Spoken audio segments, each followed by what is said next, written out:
Then from note IV, so we've done note I, we've looked at II, we've looked at III, we've looked at IV. Note V, other recurring monthly expenses include wages and salaries, 10,000. That one we don't need any workings. It's monthly. So on the cash budget, we'll bring them there. Every month we pay wages and salary of 10,000 Ghana cedis. Depreciation on property, plant and equipment is 4,000 Ghana cedis. Please note that depreciation is a non-cash item.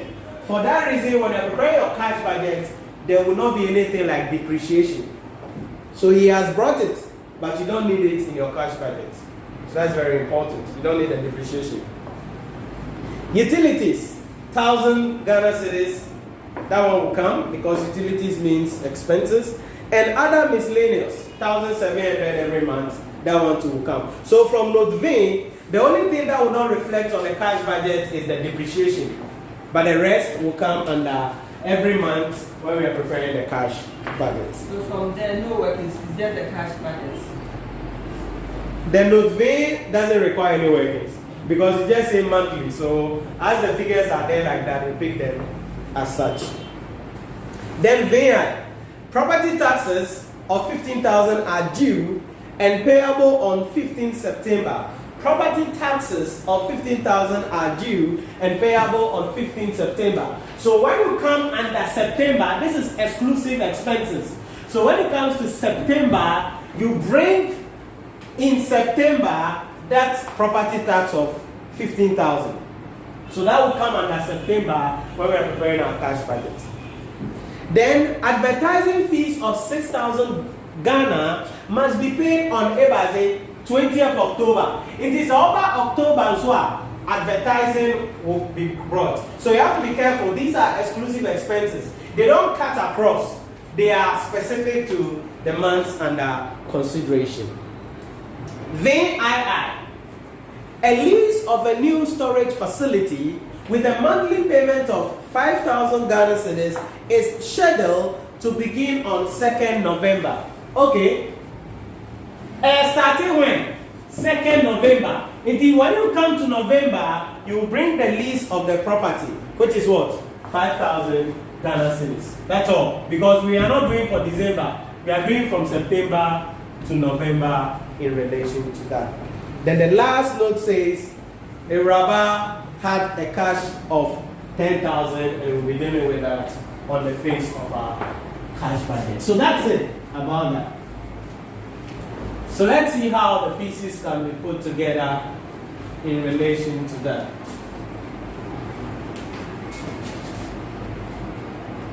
And do we have a pro forma for it? Yes.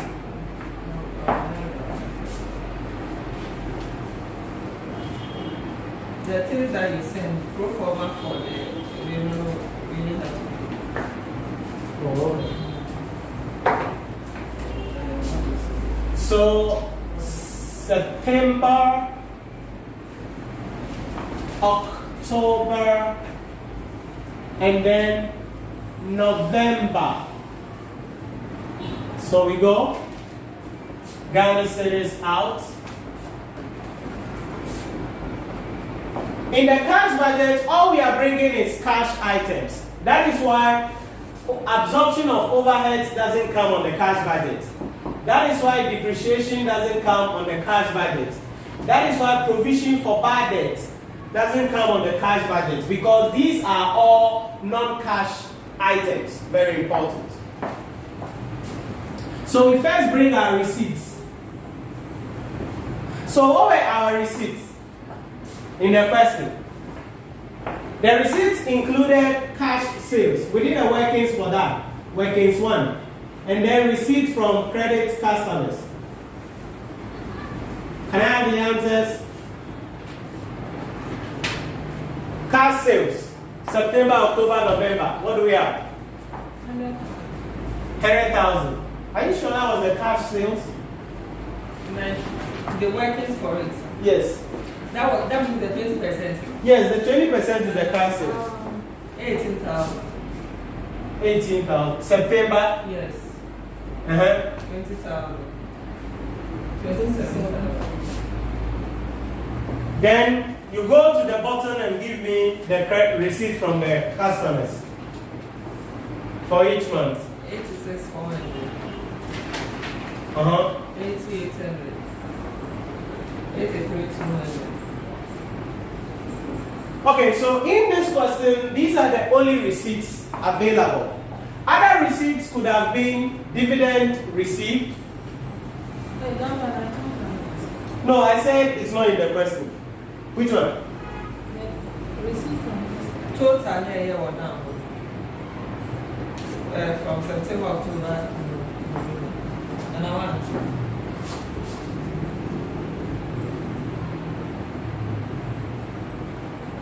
Yeah, these totals. This is it. Receipt from customers. This one. Which one? So the other receipts could include dividend received, rent income received, disposal of assets. These are other receipts that we could have, but in this question, it's only these two. In some questions, there will not be anything like cash sales. You will just see receipts from customers, so it happens like that. So give me totals here, so we can get total receipts.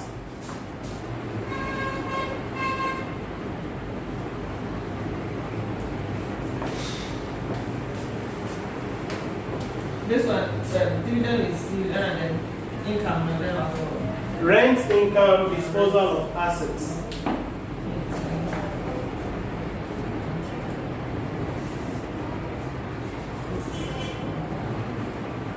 1045. Yeah, 187.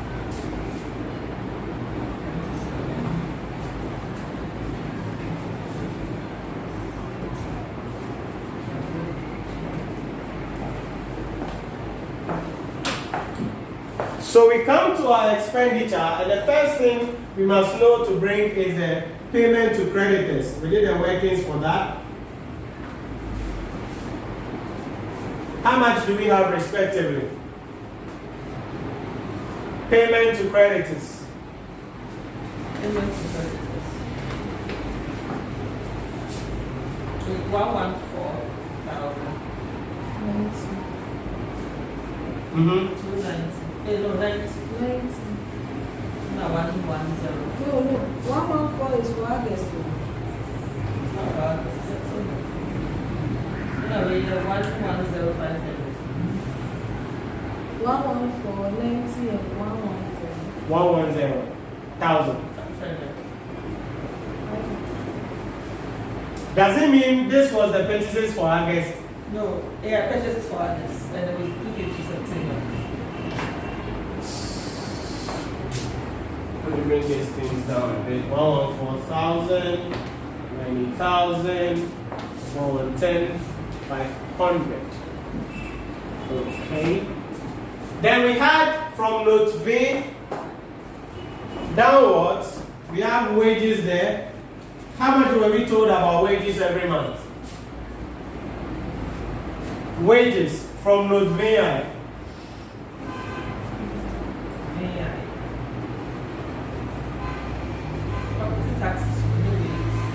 Note V, what is there? Okay, wages 10,000.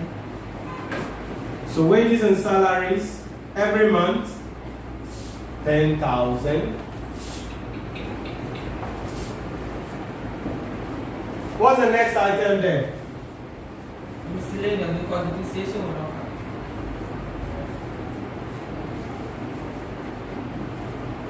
How much from miscellaneous? 1,700. Is that all for that? Utilities. Utilities. How much? 1,000.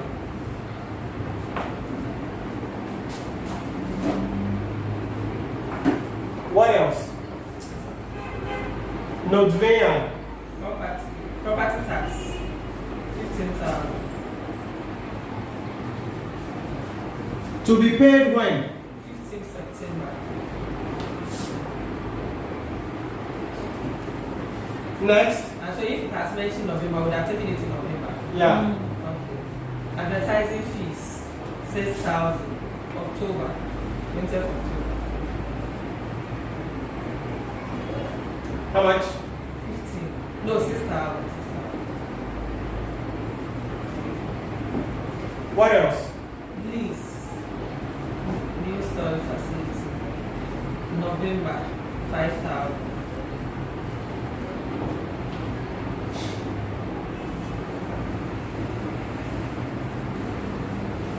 Is that all? Yes. So you add all the expenses.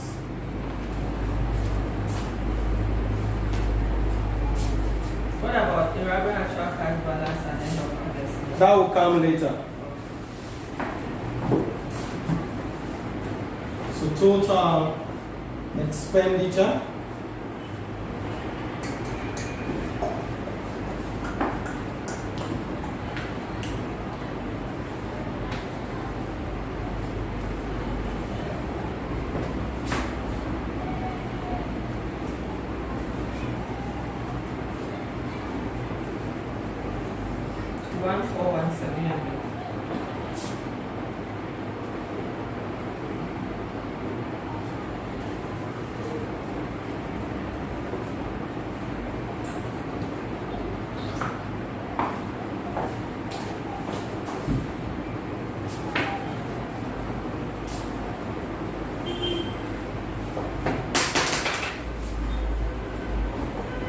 What's the last one? 128,200. So that is the total expenditure. So what then do? We subtract the total receipts from the total expenditure, and that will give us surplus or deficits. And I think they are all going to be deficit because the expenses are all more than the receipts. So cash deficits. What do we have? So this minus that, the totals.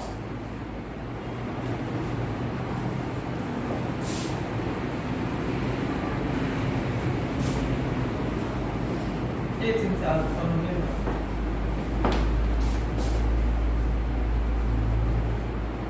And that's negative. Property taxes for September. 79. 10,900. and the lease is for November. 7,900.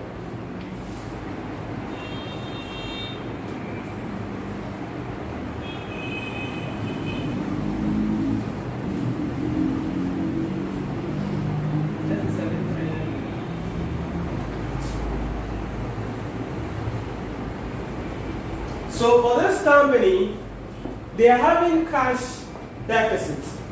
Now, usually, when companies have cash deficits like this, they may arrange for some overdraft facility.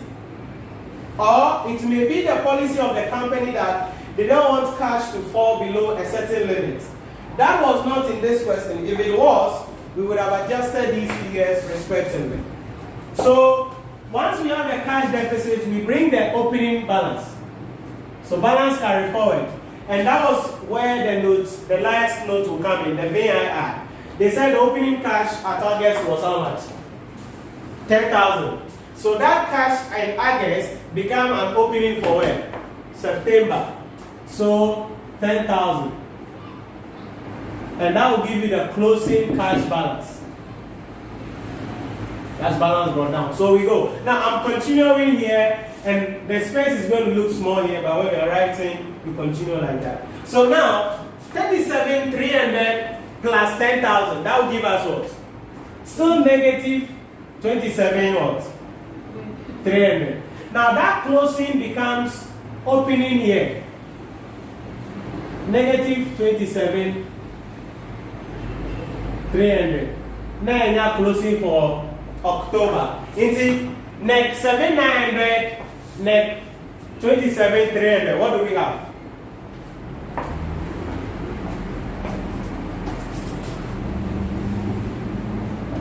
Something like 35,200. Confirm and let's see. And then the last one, 53,200.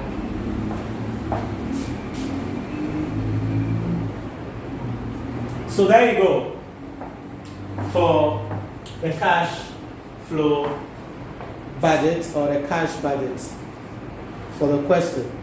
Now the examiner could ask you after this to suggest what a company must do in order to solve the cash deficit problems. Because if the money is not there, it means you can't pay. So in that case, what must the company do? Among other things, we can suggest that they change their credit policy so that they may receive more cash in the month of sales, and will tell creditors to pay early so that more receipts will come. Then they may also speak with the creditors to give them some months. Now look at this very well.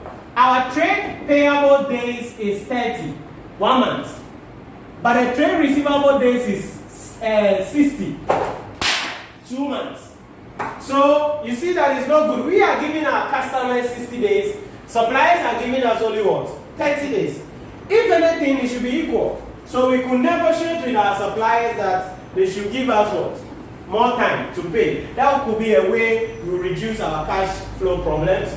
Then, looking at what we have here, the miscellaneous is not anything much, so it doesn't move a needle.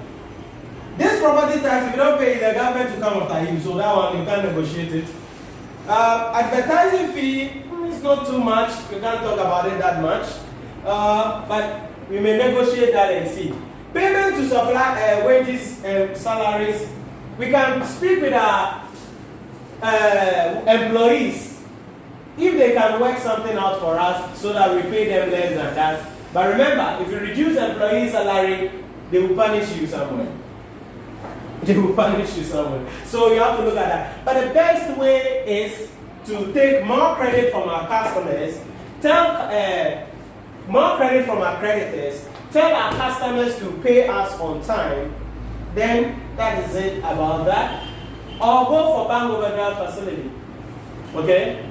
Short-term, bank overdraft or short-term finance to finance the cash flow deficits.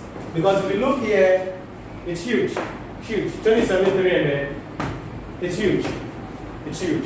So we must arrange for some short-term finance to take care of it. So that is the answer to that question. Representation. If you are subtracting the expenditure Mm-hmm. from the Mm-hmm.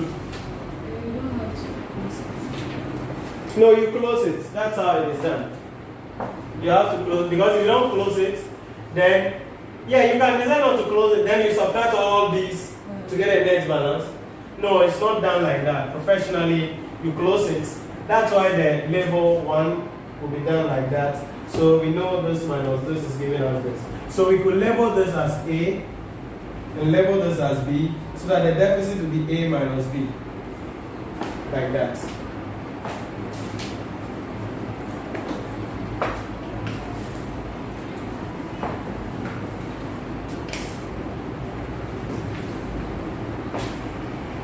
The cash budget, we don't add totals to it. You don't add. Totals at the side.